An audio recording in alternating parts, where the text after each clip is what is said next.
자, 지금부터 여러분 가지고 계시는 책자, 에너지 관리 기사, 실기책, 이 책을 다 강의를 할 수는 없으니까 기출 문제만 제가 특별히 강의를 해드리겠습니다. 그러면은 이 부분이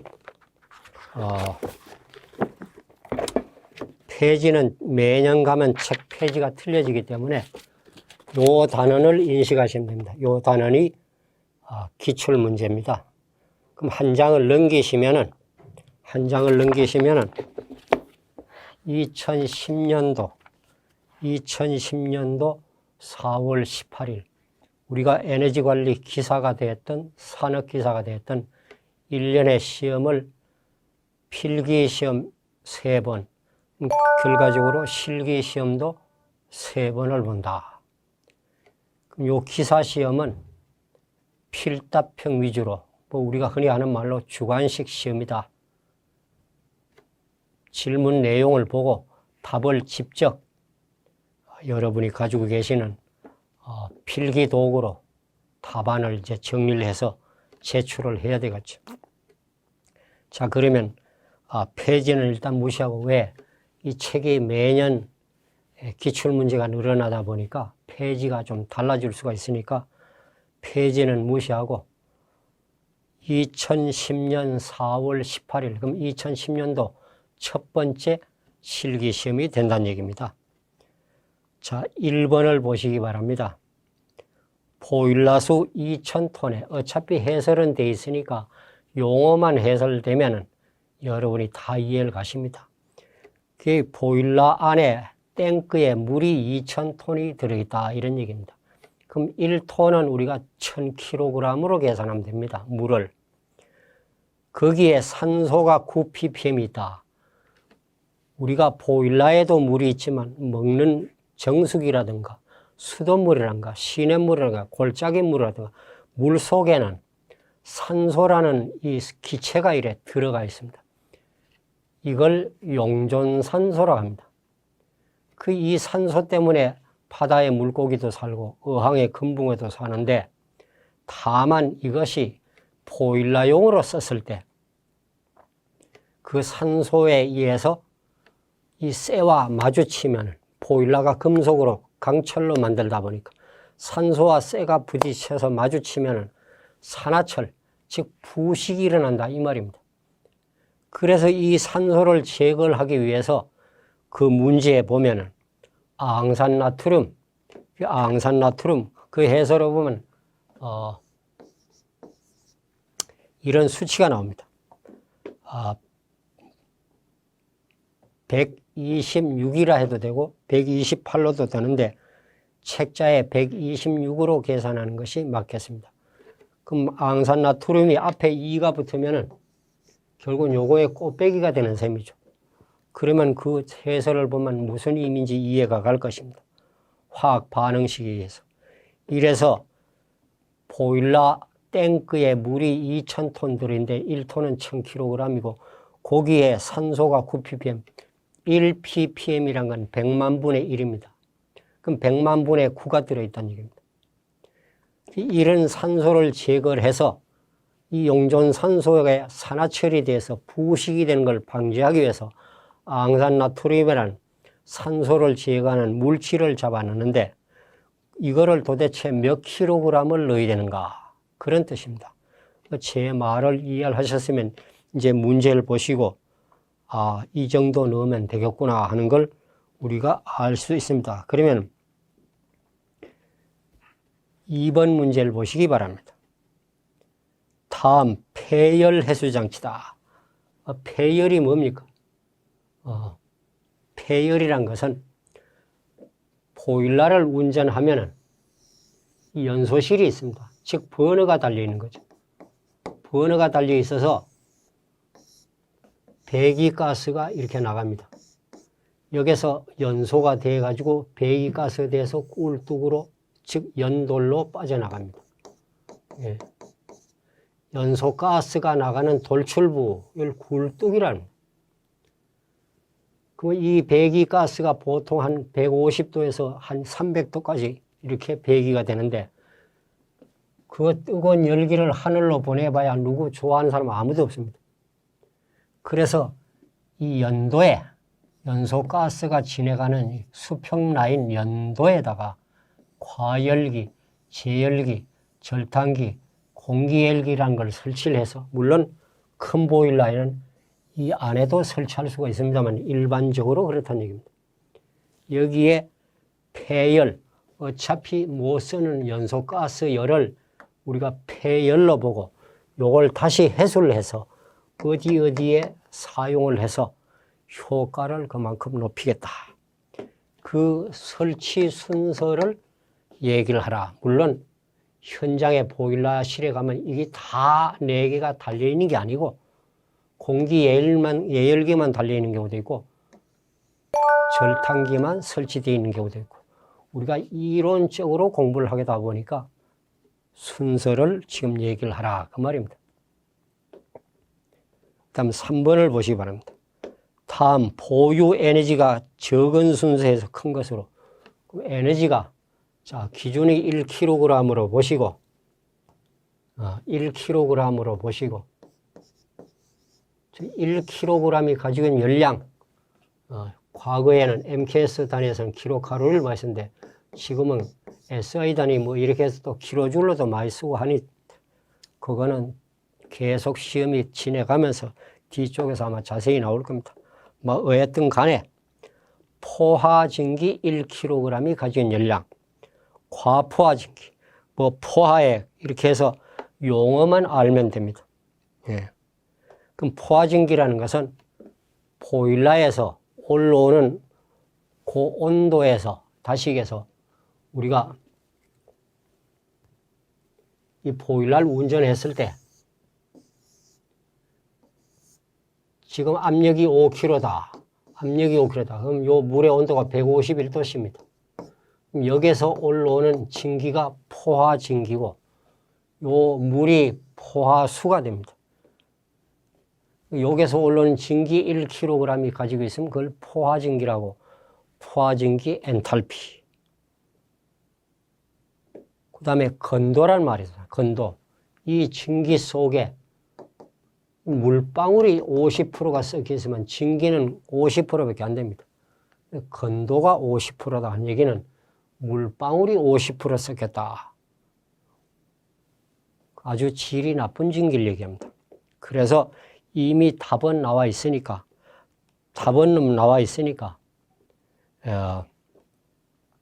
여기에서 보유 에너지가 1kg이 가진 열량이 적은 것부터 큰 순서대로 이렇게 되어 있습니다. 과포화진기라는 것은 요 진기를 외부로 끄집어내서 여기서 다시 한번 열을 가해가지고 온도를 상승시킨 걸 과 또는 과열진기, 과포화진기 뭐 이런 식으로 이해를 하시면 됩니다. 시간이 없으니까 한 문제 가지고 너무 오랫동안 시간을 지체할 수 없으니까 대충 그렇게 이해를 하시면 되고 그 다음 4번을 보시기 바랍니다. 이상기체다. 우리가 쓰는 기체는 실제 기체가 있고 이상기체가 있습니다. 이 이상기체에서 현재 1atm이라는 압력에서 10배가 올라간 거죠. 10atm으로 압력이 팍 상승을 했다 이 말입니다. 이렇게 되면 온도가 올라가게 됩니다.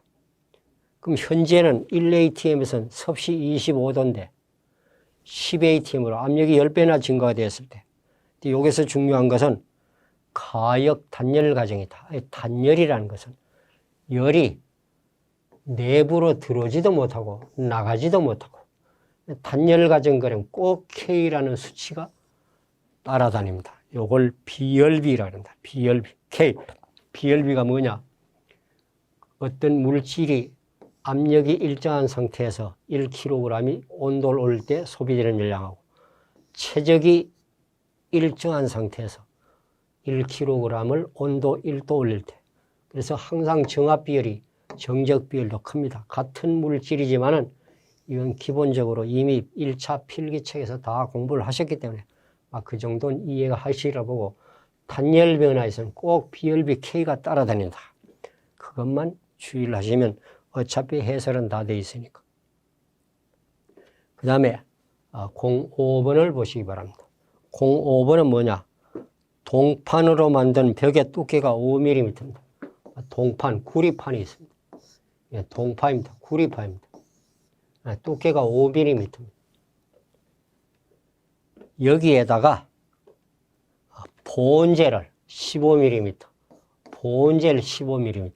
동판만 있으면 열이 그냥 외부로 다 이렇게 손실이 일어납니다. 이걸 방지하기 위해서 여기에다 본젤 15mm짜리를 이렇게 갖다가 같이 포장을 했다 이 말입니다. 그랬을 때 보온 효율이 얼마인가 이걸 묻습니다.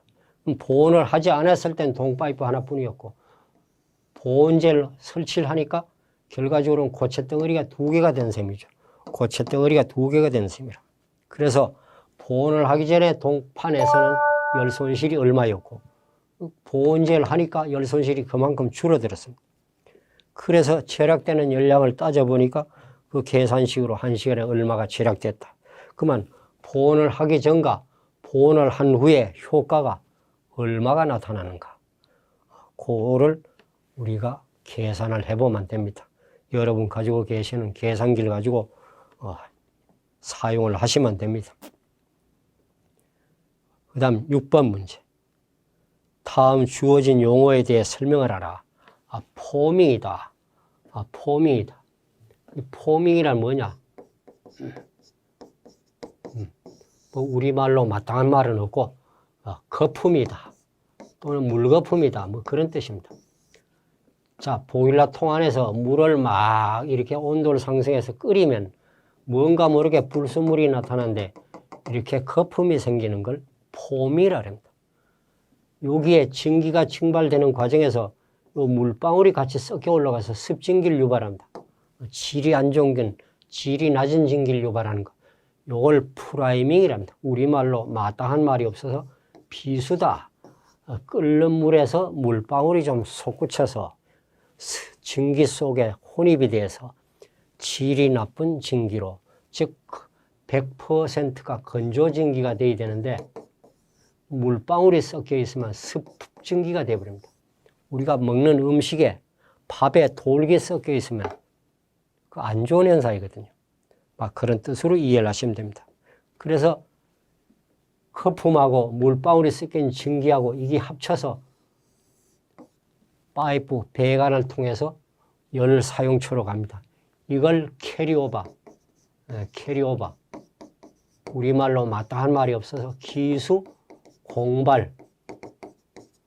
증기 속에 물방울이 공동으로 발생이 돼서 같이 나가더라. 그런 뜻입니다. 그럼 어차피 이 용어에 대해서 설명을 하렸으니까 물론 설명이라는 것은 사람마다 약간씩 차이가 있습니다.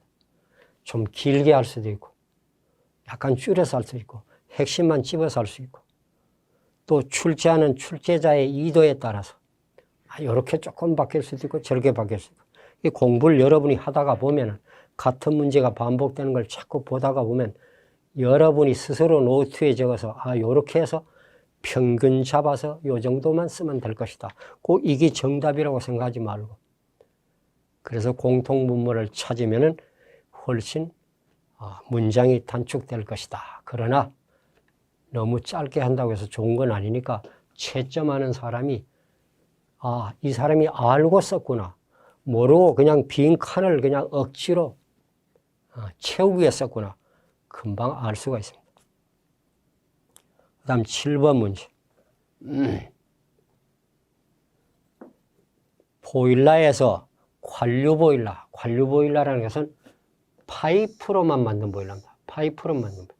이 파이프 속으로 물이 지나가면서 열을 받습니다. 그래서 가열.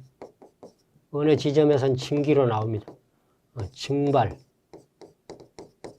이 증기를 다시 열을 가하면 과열이 됩니다.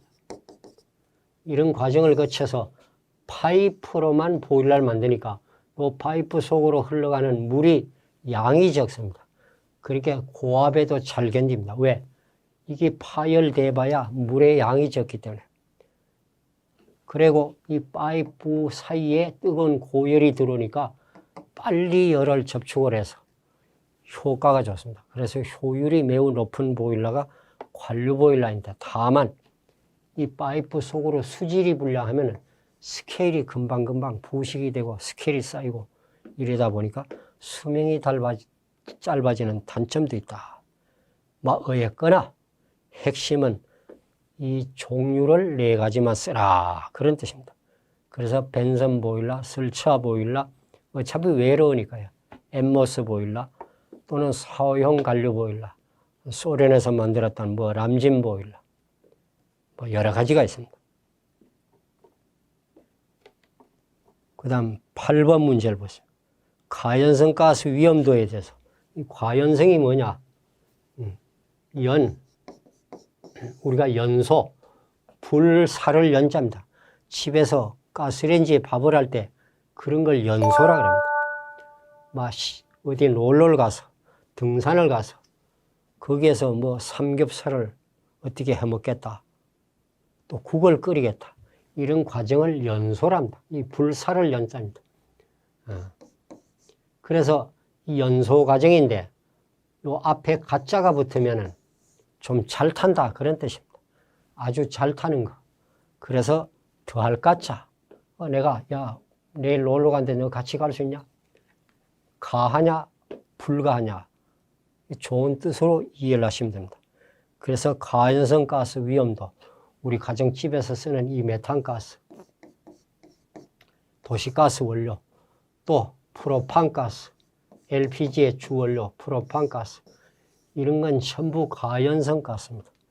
이런 가연성 가스에서 여기 위험도라, 가스는 위험하거든. 그래서 이 가연성 가스는 폭발 범위라는 게 있어요.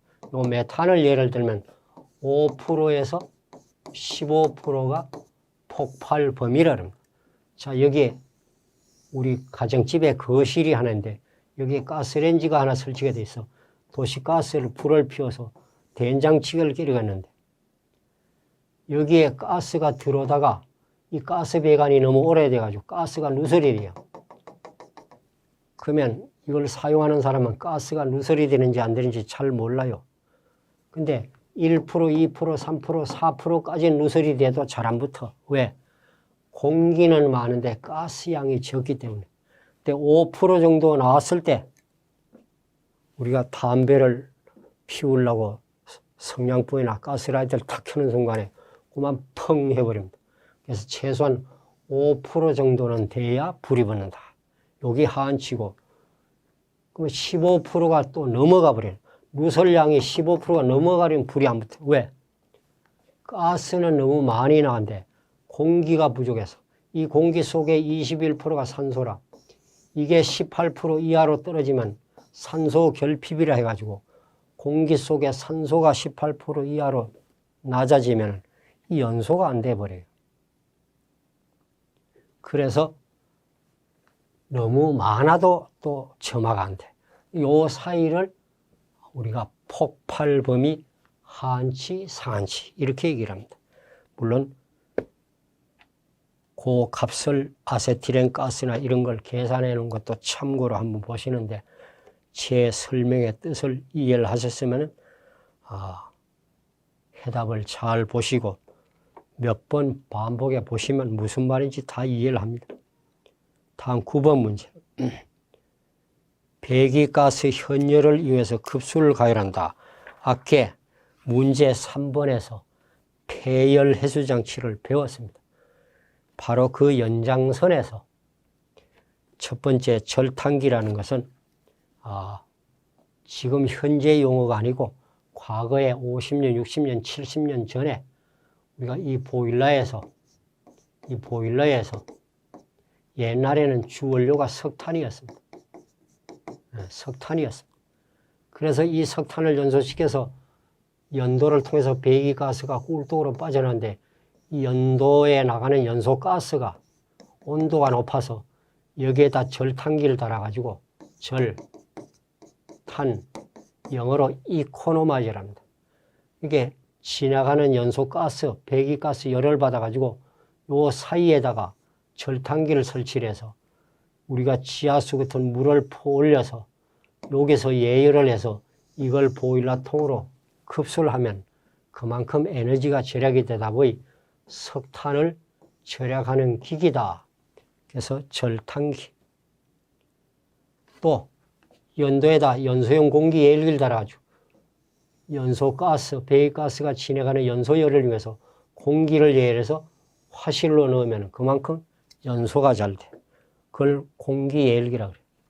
또 제일 앞에 과열기란 걸 달아서 보일러는 우리가 압력을 올리면 이 탱크가 위험해 버려. 그래서 적정선의 진기를 내서 온도를 높이는 걸 요거 과열기라 그래. 여기서 100도의 진기를 내서 여기서 200도도 올리고 300도도 올리고 그래서 포화 진기 온도를 상승시켜서 압력은 일정하고 요걸 과열 진기라는 거. 무슨 말인지 이해가 가실 겁니다. 여러분은 이 용어를 못 알아듣기 때문에 그렇습니다. 그 다음 10번 문제. 자, 배기가스 온도가 400도라고 합니다. 너무 높은 거죠. 그럼 이걸 그대로 대기 중으로 방출하면 너무 열 손실이 많아. 이걸 배기가스 열 손실입니다. 그래서 0도씨의 급수 보일러로 넣는 물을 가열을 해서 우리가 이 뿔뚝으로 나가는 연돌로 나가는 배기가스의 열을 좀 해소를 해서 보일러의 열 손실을 좀 줄이겠다. 그런 뜻입니다. 그래서 배기가스 온도가 400도인데 이거를 급수 180kg을 가열을 해서 뭘로? 결과적으로는 이 울뚝으로 나는 배기가스가 가진 열을 현열입니다. 그 열을 해소를 해서 배기가스 열 손실을 좀 줄이겠다는 얘기입니다. 그래서 마지막 묻는 말이 뭐냐? 배기가스 손실열이 몇 킬로칼로리인가? 거기에 절탄기란 걸 설치를 해서 급수를 예열을 하니까 이게 빠져나가던 온도가 그만큼 떨어지게 되겠죠. 그만큼 떨어지니까 그 떨어지는 만큼 우리가 효과를 본 겁니다. 그래서 현재 배기가스 열은 얼마인데 또 그걸 가지고 진기를 얼마를 이용했고 그러니까 이용한 거를 빼니까 그래도 꿀뚝으로 연돌로 빠져나간 열이 아직도 그대로 있어요. 예. 그럼 그게 도대체 효과를 몇 프로를 받는가? 자, 다시 얘기해서 여기에 진기나 과열 진기나 뭘 설치를 해서 이걸 폐열 해소 장치를 합니다. 이걸 설치해서 한 400도 나가는 걸 200도라만 줄여도 그만큼 효과를 보게 되는 겁니다. 근데 저절로 200도로 떨어지는 건 아니고 여기에 뭔가 흡수하는 뭔가 장치를 달아야 돼요. 그건 절탄기가 될 수도 있고 과열기가 될 수도 있고 공기열기가 될 수도 있고 문제 보면 그게 나와 있어요. 무엇을 지금 설치를 했다는 거예요. 이걸 알아들으면 무슨 말인지 이해가 갈 것입니다. 그 다음 문제 11번은 연관식 보일러에 가로 세로 30cm 정도의 간격을 설치하는데 이 길이가 2m 정도의 파이프 안에 결국 뭔 말이냐? 이런 파이프 안에 연관이 뭔가? 연소가스가 빠져나가는 요 파이프를 연관이랍니다. 연소가스가 배기되는 파이프를 우리가 연관이라 그래요. 요걸 도대체 몇 개를 이 안에 설치할 수 있는가? 1m 안에. 그러면 요게 지름이 얼마인가? 또 요 사이를 얼마를 띄워야 되는가? 또 우리가 1m 안에는 바짝 붙일 수가 없으니까 여기서 어느 정도 틈을 내서 몇 개를 설치할 수 있는가? 딱 한 번만 나오고 문제가 문제 같지 않았는지 그 다음엔 다시는 나오지는 않았습니다만 참고로 한번 보시고 다만 여기서 핵심이 뭐냐? 전열 면적입니다. 이 파이프의 전열 면적. 이 파이프는 이렇게 되어 있습니다. 그래서 이 파이프 한 번의 길이가 몇 메다인가? 그래서 파이 DL 파이는 3.14, D는 연관은 요 안찌름을 얘기합니다. 안찌름. 요 파이프 한 번의 길이가 몇 메다인가? 우리가 이걸 전열 면적이란다. 요것만 계산하면 단면적이란다.